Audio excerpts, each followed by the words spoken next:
조선 숙종 임금 시절 한양에서 떵떵거리던 명문가 박대감에게는 씻을 수 없는 깊은 근심이 하나 닥쳐왔습니다. 바로 하루아침에 역적으로 몰려 가문이 풍비박산 나고 두 며느리 중 누구와 함께 생사를 건 유배기를 떠나느냐 하는 것이었지요.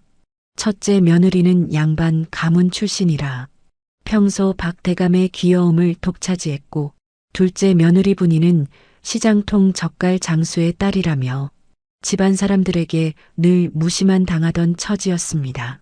드디어 광군이 들이닥치고 집안이 쑥대밭이 되던 날, 평소 효부 소리 듣던 첫째 며느리는 돈 되는 패물함만 챙겨 뒷문으로 도망쳐 버렸습니다. 그런데 모두의 예상을 깨고 박대감의 옷자락을 붙잡으며 죽음의 땅 함경도까지 따라가겠다고 나선 건 바로 그동안 그림자 취급을 받던 둘째 며느리 분이었습니다. 살을 애는 추위와 굶주림만이 기다리는 그 험한 유배기를 왜 그녀는 제 발로 걸어 들어가겠다고 자처한 것일까요? 사람들은 미련한 곰이라며 혀를 찾고, 심지어 남편조차도 제 아버지를 버리고 살 길을 찾아 떠난 마당이었습니다. 하지만 분이에 다 떨어진 보따리 속에는 누구도 짐작하지 못한 거대한 비밀이 숨겨져 있었습니다. 겉보기엔 그저 짠 내 나는 소금 항아리 하나였지만 그것이 훗날 무너진 가문을 다시 일으키고 천하를 호령할 무기가 될 줄은 아무도 몰랐습니다. 가장 밑바닥에서 시작해 조선 최고의 거상으로 우뚝 선 며느리의 기막힌 이야기, 지금부터 그 놀라운 사연을 시작합니다. 조선야담소를 찾아주셔서 감사합니다. 구독과 좋아요는 사랑입니다. 그럼 이야기 시작합니다. 이야기는 시간을 거슬러 올라가 박대감의 위세가 하늘을 찌르던 시절로 돌아갑니다. 한양 북촌의 으리으리한 99칸 기와집. 그곳은 박대감의 자부심이자 권력의 상징이었습니다. 곳간에는 쌀가마니가 천장에 닿을 듯 쌓여 있었고, 문 밖에는 청탁을 하러 온 손님들의 줄이 끊이지 않았지요. 박대감은 글만 아는 고지식한 선비였으나 사람 보는 눈은 그리 밝지 못했습니다. 그는 늘 화사한 비단옷을 입고 애교를 부리는 맏며느리만을 예뻐했습니다. 우리 마지가 최고지. 양반 집안에서 자라 예절도 바르고 기품이 있어. 박대감은 맏며느리가 올리는 차만 마셨고 그녀가 하는 말이라면 파트로 매주를 쓴다 해도 믿었습니다. 반면 둘째 며느리 분이는 늘 부엌 구석에서 식은 밥을 먹어야 했습니다. 분이의 친정은 마포 나루터에서 젓갈과 소금을 파는 장사꾼 집안이었습니다. 몰락해 가던 친정을 돕기 위해 박대감 집안의 빚을 탕감해주는 조건으로 거의 팔려오다시피 시집을 온 것이었지요. 어디서 저런 천한 장사치 핏줄이 들어와서 집안 물을 흐리는고, 박대감은 분이를 볼 때마다 노골적으로 싫은 티를 냈습니다. 시어머니 역시 분이가 해온 반찬에서는 비린내가 난다며 상을 업기 일쑤였지요. 하지만 분이는 불평 한마디 하지 않았습니다. 그녀는 묵묵히 부엌 일을 도맡았고, 남들이 자는 새벽이면 쌀독의 양을 체크하고 시장 물가를 적어두는 습관이 있었습니다. 그것은 어릴 적 장사하던 아버지 어깨너머로 배운 생존 본능이었습니다. 그렇게 3년이 흐른 어느 날, 마른 하늘에 날벼락 같은 일이 벌어졌습니다. 조정의 당파 싸움에 휘말린 박대감이 영모의 누명을 쓰게 된 것입니다. 죄인 박무영을 당장 포박하라. 대문을 부수고 들어온 의금부 관원들이 마당을 가득 메웠습니다. 하인들은 혼비백산하여 도망치기 바빴고 집안의 가재도구는 압수당하거나 약탈당했습니다. 박대감은 마당 한가운데 무릎을 꿇린 채 망연자실 하늘만 쳐다보았습니다. 이럴 수는 없다. 내 평생 충심으로 나라를 섬겼거늘 그의 절규는 허공에 흩어질 뿐이었습니다. 판결은 가혹했습니다. 전 재산 몰수와 함께 조선 팔도에서 가장 춥고 험하다는 함경도 삼수갑산으로의 유배형이 내려졌습니다. 그곳은 한번 들어가면 살아서 나오기 힘들다는 동토의 땅이었습니다. 당장 내일 새벽이면 길을 떠나야 했습니다. 박대감의 아내와 자식들은 공포에 질려 벌벌 떨기만 했습니다. 그때였습니다. 박대감이 믿었던 맏아들과 맏며느리가 짐을 싸들고 안채에서 나왔습니다. 아버님, 소자를 용서하십시오. 저는 처가로 피신해 훗날을 도모하겠습니다. 맏아들은 고개를 숙인 채 뒷걸음질 쳤고 맏며느리는 박대감의 시선도 피한 채 품속에 숨긴 패물함을 꼭 쥐고 있었습니다. 너희들이 어찌 내게 이럴 수 있느냐? 박대감의 목소리가 가늘게 떨렸습니다. 하지만 맏며느리는 차갑게 쏘아붙였습니다. 아버님, 산 사람은 살아야지요. 그 험한 곳을 따라갔다간 저희까지 개죽음을 당할 텐데 효도도 목숨이 붙어 있어야 하는 것 아닙니까? 그 말을 남기고 두 사람은 어둠 속으로 사라져 버렸습니다. 박대감은 억장이 무너지는 것 같았습니다. 평생을 금지옥엽 키운 자식들이 가장 위급한 순간에 등을 돌린 것입니다. 차라리 지금 혀를 깨물고 죽고 싶은 심정이었습니다. 그때 누군가 조용히 박대감의 앞에 다가와 무릎을 꿇었습니다. 낡은 무명치마를 입은 둘째 며느리 분이었습니다. 그녀의 등에는 보찜 하나가 단단히 매여 있었습니다. 아버님, 제가 모시겠습니다. 박대감은 자신의 귀를 의심했습니다. 내가 가겠다고? 거기가 어딘 줄 알고 하는 소리냐? 얼어 죽고 굶어 죽는 생지옥이다. 분이는 고개를 들어 시아버지를 똑바로 쳐다보았습니다. 그 눈빛에는 두려움 대신 알 수 없는 단단함이 서려 있었습니다. 알고 있습니다. 하지만 아버님 혼자 가시면 사흘도 못 버티십니다. 제가 가서 밥이라도 지어드려야 하지 않겠습니까? 내 남편 놈도 도망갔는데 내가 왜? 남편은 남편이고 저는 이 집안의 며느리입니다. 분이의 목소리는 낮지만 힘이 있었습니다. 사실 분이에게도 계산이 없었던 것은 아닙니다.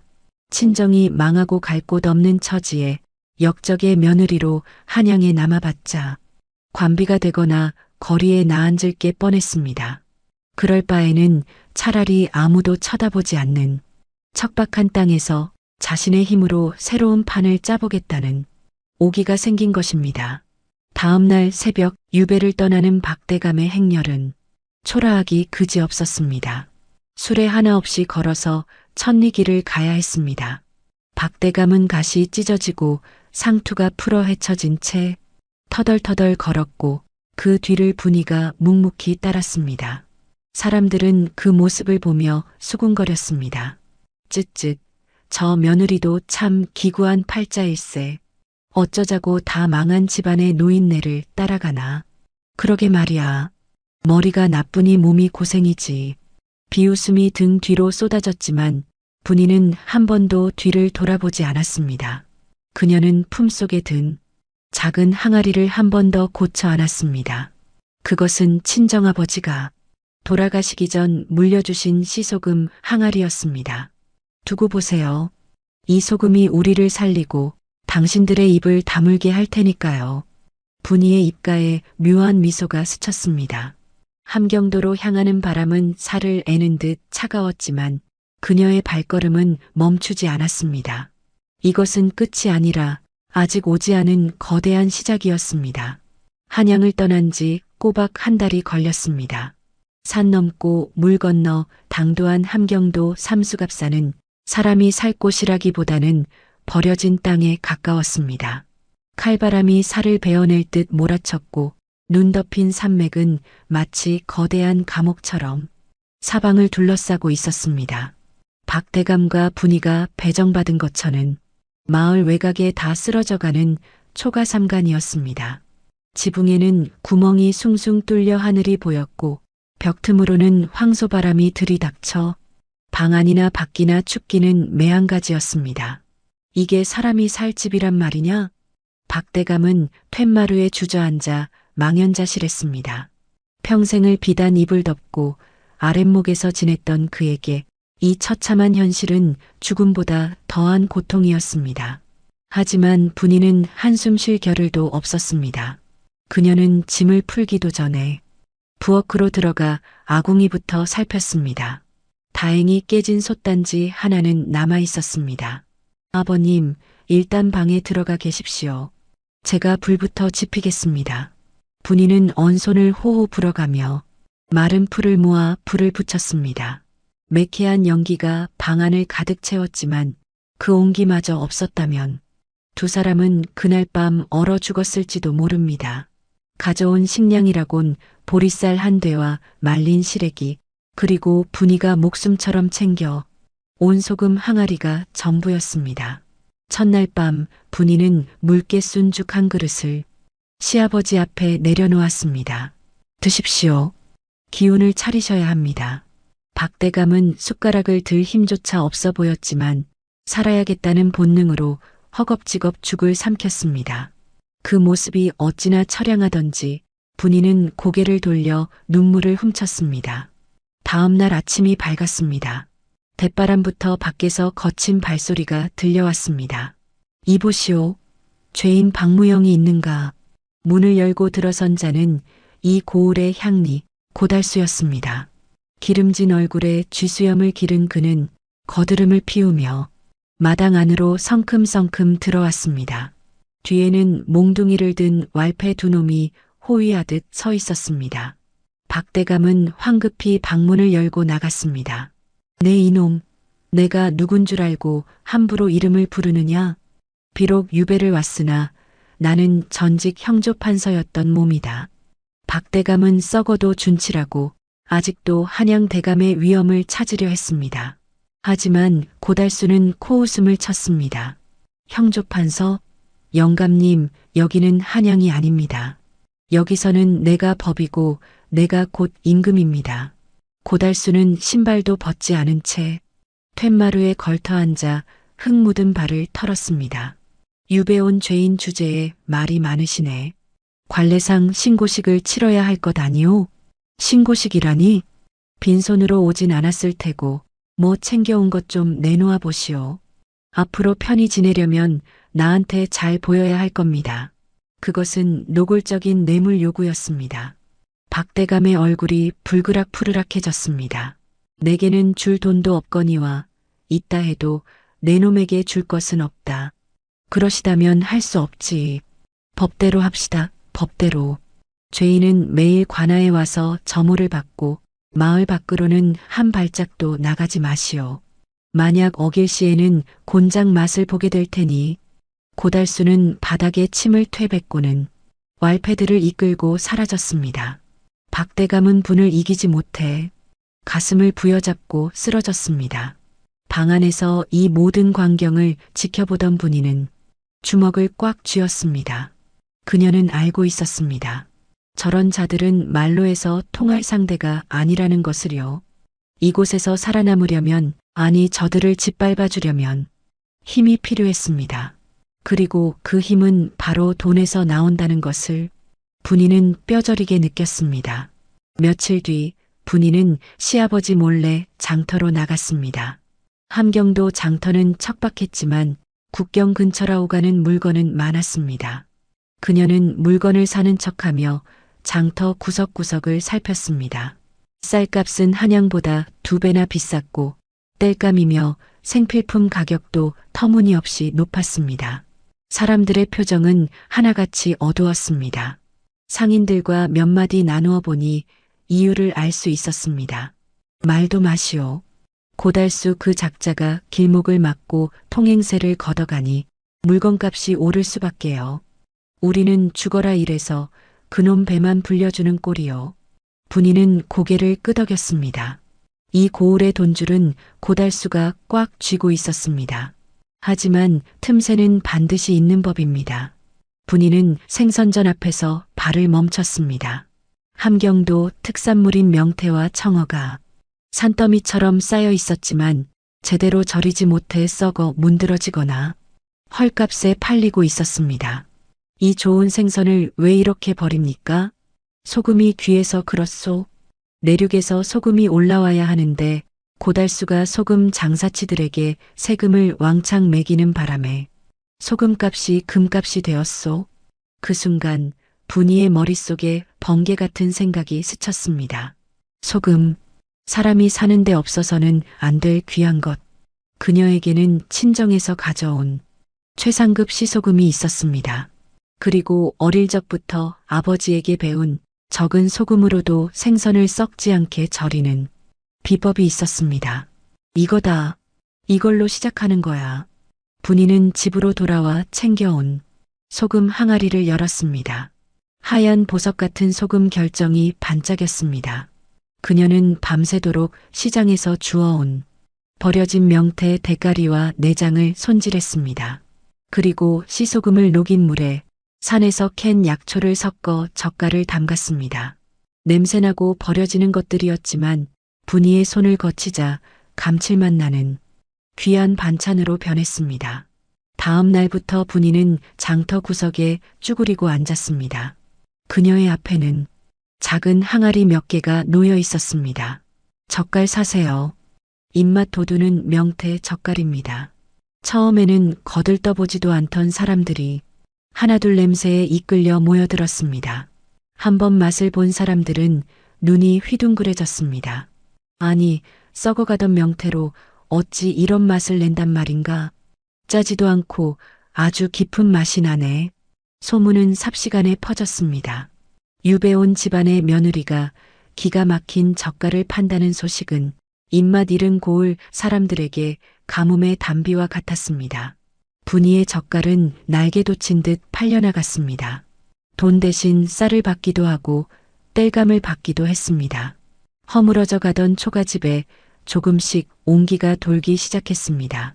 박대감은 처음에는 노발대발했습니다. 양반집 며느리가 시장바닥에서 장사라니 내 얼굴에 먹칠을 해도 유분수지. 아버님, 체면이 밥 먹여주지는 않습니다. 살아서 훗날을 도모하려면 일단 배부터 채워야지요. 분이의 단호한 태도에 박대감도 더는 할 말이 없었습니다. 실제로 그녀가 벌어온 쌀로 지은 따뜻한 밥을 먹고 나니 헛된 자존심보다는 배부른 현실이 더 달콤했으니까요. 하지만 호사다마라고 했던가요? 분이의 장사가 잘 된다는 소문은 곧 고달수의 귀에도 들어갔습니다. 어느 날 오후 장터에 왈패들이 들이닥쳤습니다. 어디서 허락도 없이 장사를 해? 분이의 젓갈 항아리가 왈패의 발길질에 산산조각이 났습니다.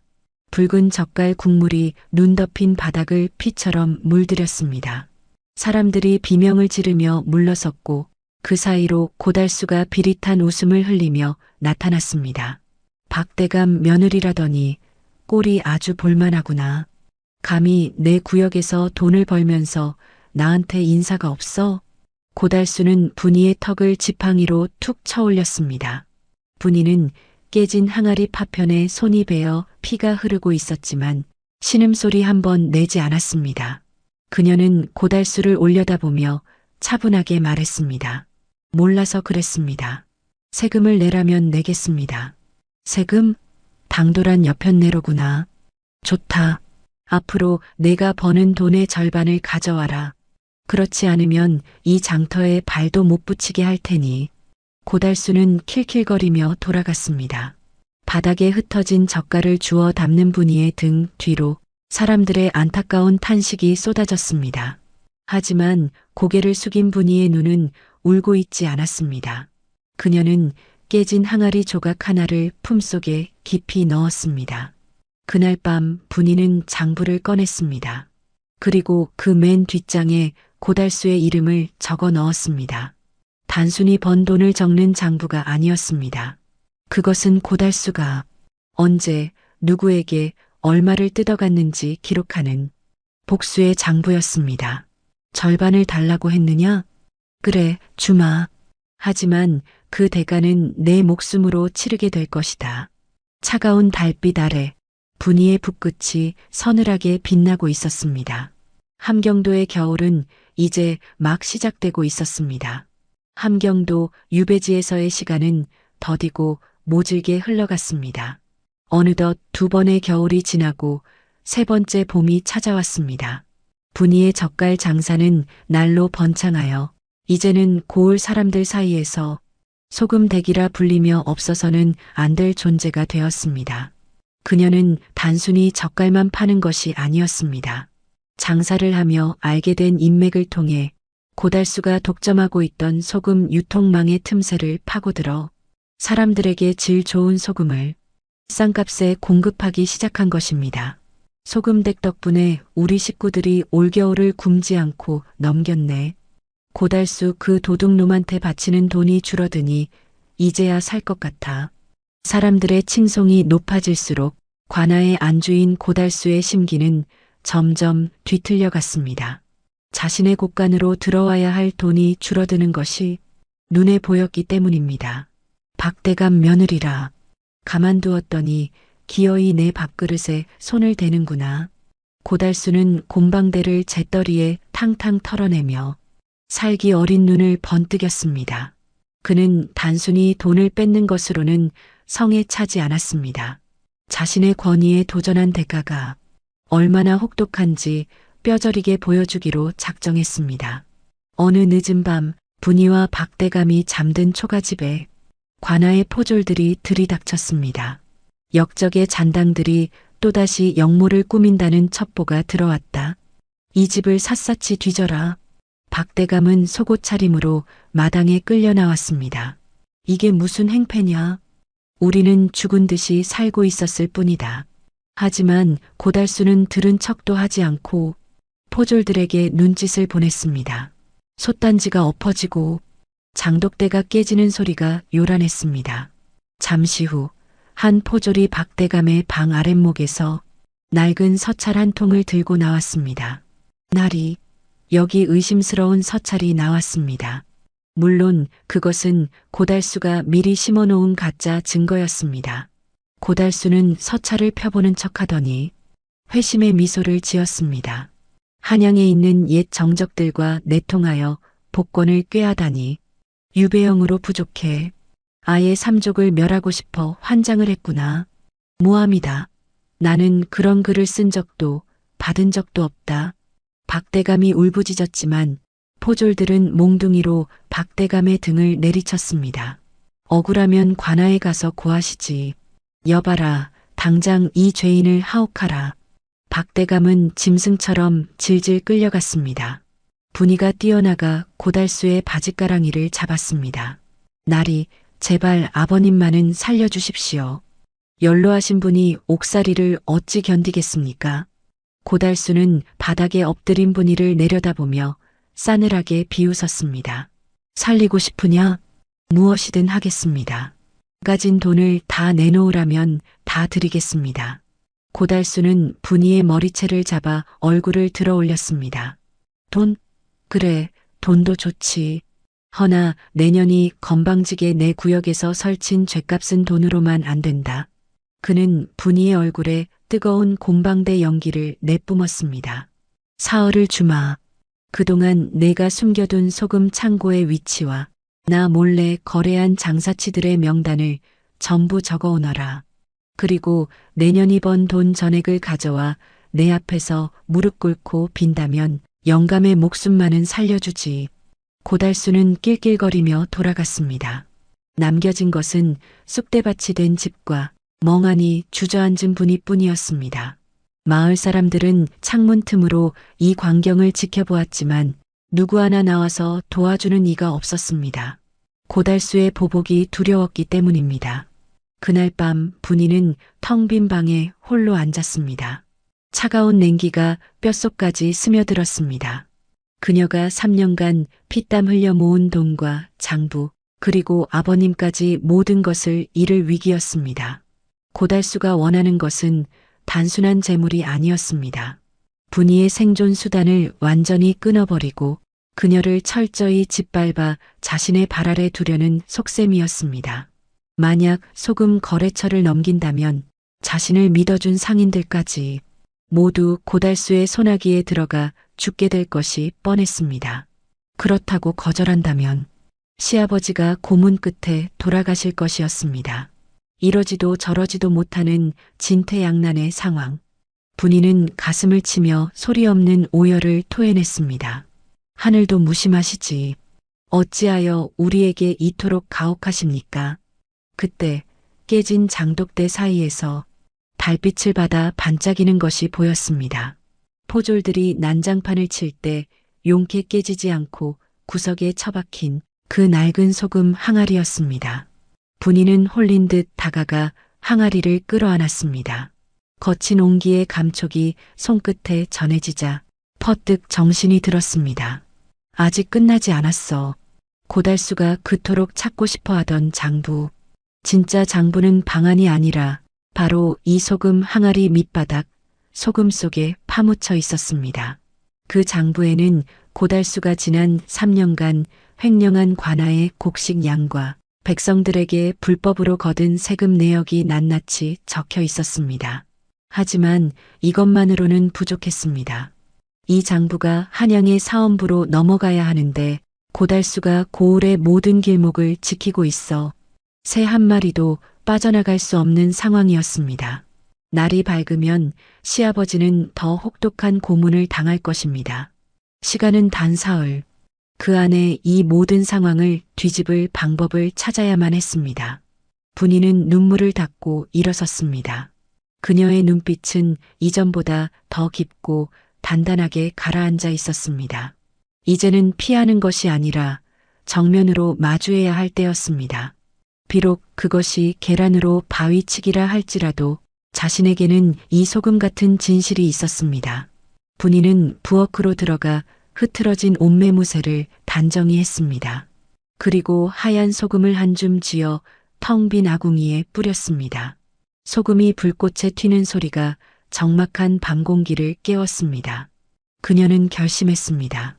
고달수에게 굴복하여 모든 것을 바치는 척하며 그의 심장부로 직접 들어가기로 말입니다. 호랑이를 잡으려면 호랑이 굴로 들어가야 하는 법. 이것이 분이가 선택한 마지막 승부수였습니다. 약속한 사흘째 되던 날 함경도의 하늘은 금방이라도 눈을 퍼부을 듯 잔뜩 찌푸려 있었습니다. 분이는 소복처럼 하얀 무명옷으로 갈아입었습니다. 머리에는 하얀 띠를 질끈 동여매고 품에는 그 낡고 투박한 소금 항아리를 소중히 안았습니다. 그녀의 비장한 모습에 마을 사람들은 숨을 죽이고 길을 비켜주었습니다. 마치 제물로 바쳐지는 처녀처럼 분이는 홀로 고달수의 기와집 대문을 넘어섰습니다. 마당에는 이미 술판이 벌어져 있었습니다. 고달수는 고을의 토호들과 어울려 기생을 끼고 술을 마시고 있었고 그 한편에는 피투성이가 된 박대감이 나무 기둥에 묶여 있었습니다. 아버님, 분이의 목에서 찢어지는 비명이 터져 나왔습니다. 박대감은 퉁퉁 부은 눈을 간신히 뜨고 며느리를 바라보았습니다. 오지 말라고 했거늘 어찌 왔느냐? 고달수가 술잔을 던지며 껄껄 웃었습니다. 효부 납시셨구먼. 그래, 약속한 돈과 장부는 가져왔느냐? 분이는 입술을 깨물며 고달수 앞으로 걸어갔습니다. 그리고 쿵 소리가 나게 항아리를 내려놓았습니다. 여기 있습니다. 제가 가진 전 재산과 나리의 비위를 맞출 소금입니다. 고작 이 항아리 하나란 말이냐? 고달수의 미간이 찌푸려졌습니다. 그는 은하가 가득 찬 보따리를 기대했으나 눈앞에 놓인 것은 볼품없는 옹기 항아리뿐이었습니다. 열어보십시오. 이 안에 나리가 원하시는 모든 것이 들어 있습니다. 분이의 눈빛이 서늘하게 빛났습니다. 고달수는 의심스러운 눈초리로 항아리 뚜껑을 열었습니다. 하얀 소금 결정이 가득 차 있었습니다. 이런 젠장, 나를 능멸하는 것이냐? 소금 따위가 무슨 보물이란 말이냐? 화가 머리끝까지 난 고달수는 항아리를 들어 바닥에 내동댕이 쳤습니다. 항아리가 산산조각 나면서 하얀 소금이 눈보라처럼 마당에 흩뿌려졌습니다. 그런데 그때였습니다. 흩어진 소금 더미 속에서 두툼한 책자 하나와 둘둘 말린 비단 문서가 툭 하고 떨어져 나왔습니다. 순간 정적이 흘렀습니다. 고달수의 눈이 휘둥그레졌습니다. 그것은 자신이 그토록 숨기고 싶어 했던 관아의 이중 장부와 조정에 바쳐야 할 공물을 빼돌린 내역이 적힌 밀서였습니다. 분이가 천천히 고개를 들었습니다. 보십시오. 그것이 바로 나리가 백성들의 고열을 짜내 만든 족쇄이자 나리 스스로를 올가맬 덫입니다. 이 건방진, 이게 왜 여기 들어있어? 고달수는 사색이 되어 장부를 낚아채려 달려들었습니다. 하지만 분이가 더 빨랐습니다. 그녀는 잽싸게 장부를 낚아채 자신의 품속 깊이 끌어안았습니다. 마치 어미가 갓난아이를 보호하듯 분이는 온몸으로 장부를 감싸 안고 한치의 물러서기 없이 고달수를 노려보았습니다. 한 발자국만 더 움직이십시오. 제 목숨을 끊어 입을 막을 순 있어도 이 안에 담긴 진실마저 덮을 수는 없을 것입니다. 무기 하나 없었지만 죽음을 각오한 분이의 눈빛은 그 어떤 무력보다 서늘하고 매서웠습니다. 고달수는 그 기세에 눌려 잠시 주춤했습니다. 저 독한 것, 여봐라. 당장 저것을 끌어내라. 고달수가 고래고래 고함을 질렀습니다. 술을 마시던 왈패들이 칼을 뽑아들고 분이를 에워쌌습니다. 박대감은 절규하며 몸부림쳤습니다. 절체절명의 순간 분이는 두 눈을 부릅뜨고 고달수를 노려보았습니다. 나는 죽어도 상관없다. 하지만 내 피가 뿌려진 이 장부가 세상에 드러나는 순간 내 놈의 목도 온전치 못할 것이다. 칼날이 분이의 목을 겨누며 좁혀오던 바로 그때였습니다. 멈추어라. 천둥 같은 호통 소리가 담장 밖에서 울려 퍼졌습니다. 육중한 대문이 박살나며 열리고 수십 명의 역졸들이 마당으로 쏟아져 들어왔습니다. 그리고 그들 사이로 허름한 삿갓을 쓴 사내 하나가 걸어 들어왔습니다. 그는 며칠 전 분이에게 젓갈을 사 먹으며 세상 돌아가는 이야기를 묻던 바로 그 떠돌이 장사꾼이었습니다. 사내는 삿갓을 벗어 던지고 품에서 무언가를 꺼내 높이 들었습니다. 오후의 햇살을 받아 찬란하게 빛나는 그것은 말 5마리가 새겨진 마패였습니다. 암행어사 출두야. 역졸들의 함성이 함경도 골짜기를 뒤흔들었습니다. 술잔을 들고 있던 토호들은 혼비백산하여 뒷구멍으로 도망치기 바빴고 고달수는 다리가 풀려 그 자리에 주저앉고 말았습니다. 암행어사. 어사는 성큼성큼 걸어와 고달수 앞에 섰습니다. 내 놈의 악행이 하늘을 찌른다는 상소를 듣고 내 직접 확인하러 왔다.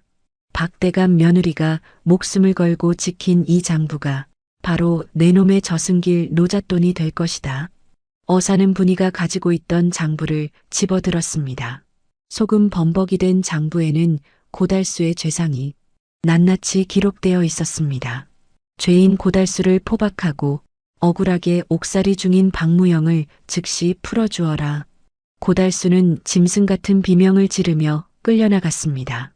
묶여있던 박대감의 줄이 풀리자 그는 힘없이 바닥으로 쓰러졌습니다. 분이는 칼을 떨어뜨리고 시아버지에게 달려가 안겼습니다. 아버님, 아가, 내가 우리를 살렸구나. 내가 이 못난 시아비를 살렸어. 박대감은 며느리의 손을 잡고 펑펑 눈물을 쏟았습니다.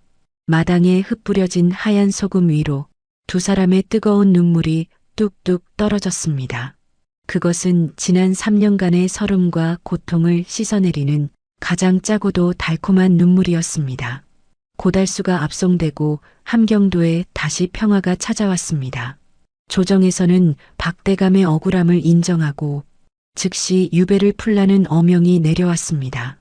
뿐만 아니라 그동안 분이가 찾아낸 고달수의 비리 장부가 결정적인 증거가 되어 박대감은 예전의 관직을 되찾고 명예롭게 한양으로 돌아오게 되었습니다. 떠날 때는 죄인처럼 걸어왔던 그 길을 이제는 꽃가마를 타고 금이 환영하게 된 것입니다.